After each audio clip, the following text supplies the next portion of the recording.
That has easily got to be the most frustrating loss of the season. Raptors, individual performances let them down on both ends of the floor. They severely they were very poorly coached tonight by Nick Nurse. This was a very big opportunity for the Raptors to stay above 500 and really start a run here, but man, oh man, the Raptors lose to a very, very bad Orlando Magic team. An Orlando Magic team that has also been missing some key players to injury. That is absolutely a tough loss for the Raptors. We've had the blowouts to New Orleans. We had the blowouts to Brooklyn, to OKC, to Indiana. My God. This is the worst of the bunch. You struggle to really get me down on a Raptors performance. That one definitely just did it. We got to break all this down in the post-game show for today.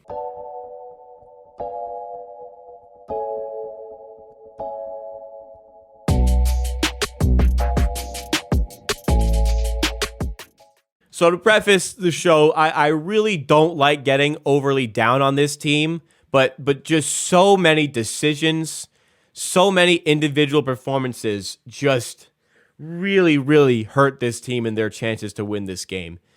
From the coaching, from the players on the court, from the minutes handed out to those players on the court, I am very, very confused as to what just transpired here. Raptors lose to the Magic here, 113-109. Game was right there for the taking. Game was absolutely right there for the taking. And it's incredible because the Raptors played very poorly. They were very poor pretty much all throughout this game. They were down by 20 points at one point. And they fight back. And you know what? Like, it's a bad Magic team. The Raptors are a good team. They're fighting back, and it was almost enough to put them over the line. Good teams, they find ways to win games like this, but it was just too much to overcome for this team, who had it tied late. Missed free throws, some box outs don't happen, some defense that isn't the best. It's just a really frustrating way to go down in this game.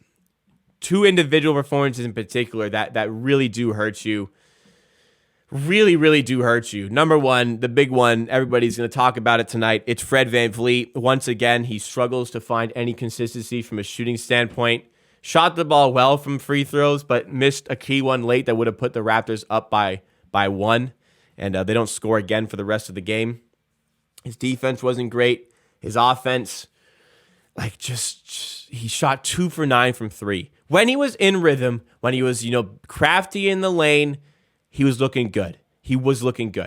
He had 6 assists to 2 turnovers, 19 points. Like, when he was in the lane, passing, playing with the team, it was good. When he just resorted to shooting, it was very, very bad, very detrimental. And his defense, which has been fine, was for pockets this game was bad. For pockets, like from halfway through the third quarter onward, it was good. Up until then, it was annoying. Second individual performance where it's really poor for the Raptors, it's Scottie Barnes again. You don't get the offense today, and yet again, he is an utter disaster on defense. It happened against the Lakers. The Raptors blow out the Lakers on Wednesday, a very bad Lakers team. And I think Scottie Barnes was not only a negative on the game, he was double digits into the negative. Monday game against the Celtics. Everybody talked about Fred VanVleet, who shot poorly. And yes, he did shoot poorly.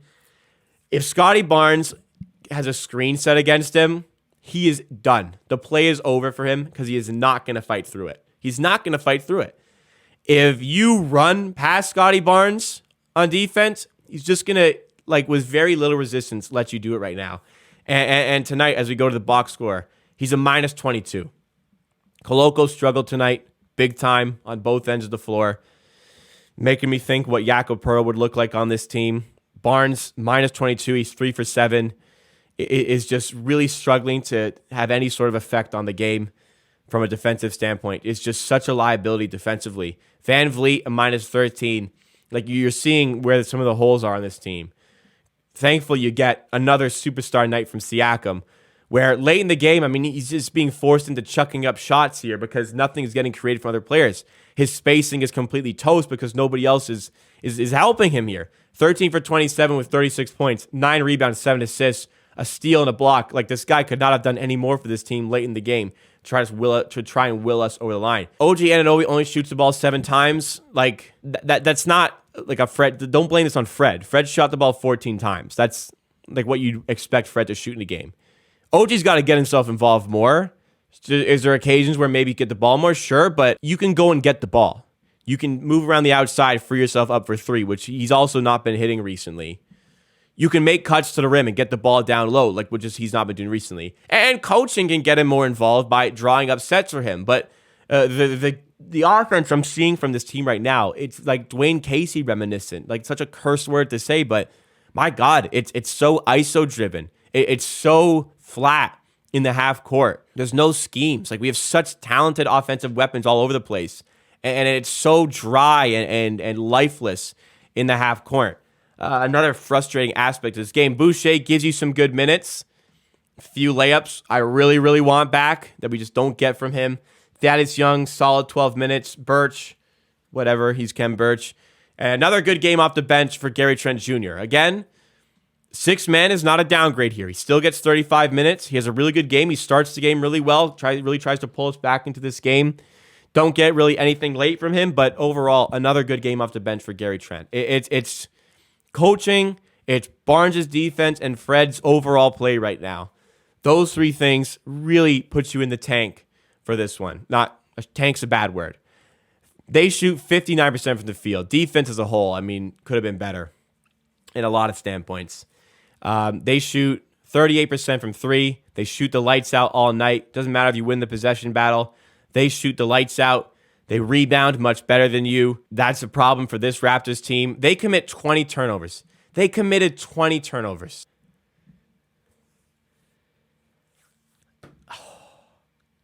They commit 20 turnovers and win this game. They commit 13 more turnovers than us and win this game. That is a testament to how bad this performance was. You get 13 extra spots off of those turnovers, and they still beat you. The Orlando Magic, who had lost 9 games in a row going into their previous win against the Clippers. That is a really tough stat to swallow right there. So, concerning things. Scottie Barnes, who I vocal about, was horrible on defense. He got benched for a certain pocket of that third quarter because he was playing so bad on defense. But Fred, these are both, like, Barnes and Fred are both guys who are absolutely good players and are capable of busting out of the slumps that they're in. Barnes especially, 21-year-old, huge upside, huge ceiling, when 100%, like a player with the capabilities to bust out of this. But Nurse is not afraid to bench him when he's not helping the game. Fred just stays out there. They just keep on going with Van Vliet no matter how bad it's been playing. And he was doing really well in the third, but like there's gotta be some self-awareness that the shots are not falling. Don't take them out of rhythm. The shots are not falling from 3. Stop taking off-balance 3-pointers. Stop taking contested 3s. If you're wide open, you can't stop shooting completely. But stop playing out of rhythm here. And you're not getting that. And that's a frustrating part. And the playtime isn't affected. If this Raptors team genuinely wants to just play ISO and let guys cook by themselves, then just give it to Siakam even more. He took 27 shots today, not much more he can handle, but just keep giving him the ball.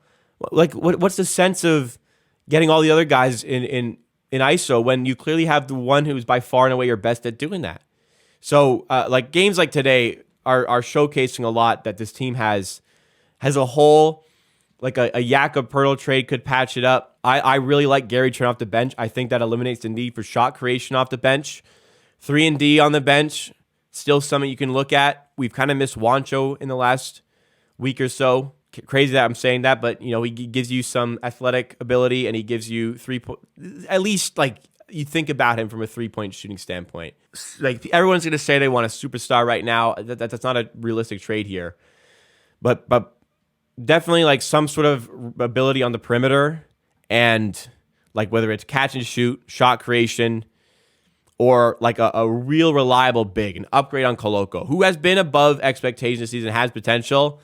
It's just right now you're getting inconsistencies out of him defensively, and offensively you're getting like you're getting consistently nothing from an offensive standpoint. That's not a bad, like, look, he's a 33 overall pick. I'm not like, it's not a slight against him. Not quite ready for the role he's being thrown into at the moment. But I definitely like to go with like games like today really scream out to me that if this team had a player like Pirtle, they'd be much, much better. So opportunity wasted. You play against the Lakers, you beat a bad Lakers team. 2 games against the Magic where you really should be beating them in both those games.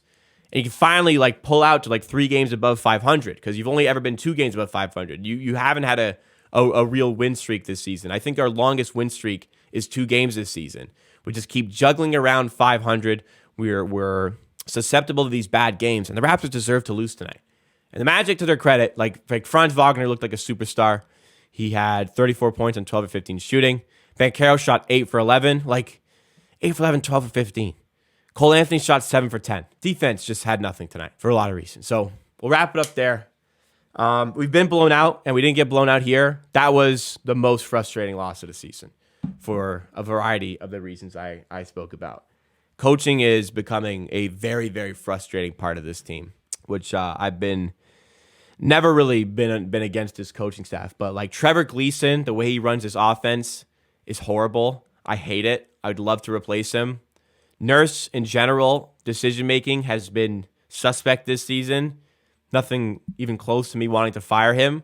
But offense, half court especially, needs to be fixed. Trades are going to happen here.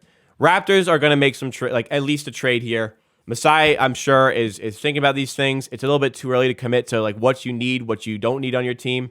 So, like this team is good enough and talented enough that with some tinkers to the way we play, it can really go on a run. I was thinking that we were about to start it here. You didn't get it, but this team has a move coming. This team has a move coming. So, you got to stay patient for that trade. In the meantime, I think there is a reason to be impatient with the way that they're playing, because there's holes in this team that can be patched up with a realistic trade. But even still, like the guys on the floor are better than this. A lot of the guys on the floor are better than this, and we can get more out of some of the guys that we have in this team. So that's annoying. Thank you so much tuning in. Subscribe for more Raptors content just like this, and make sure you drop a like to support the content. And we'll see you next time.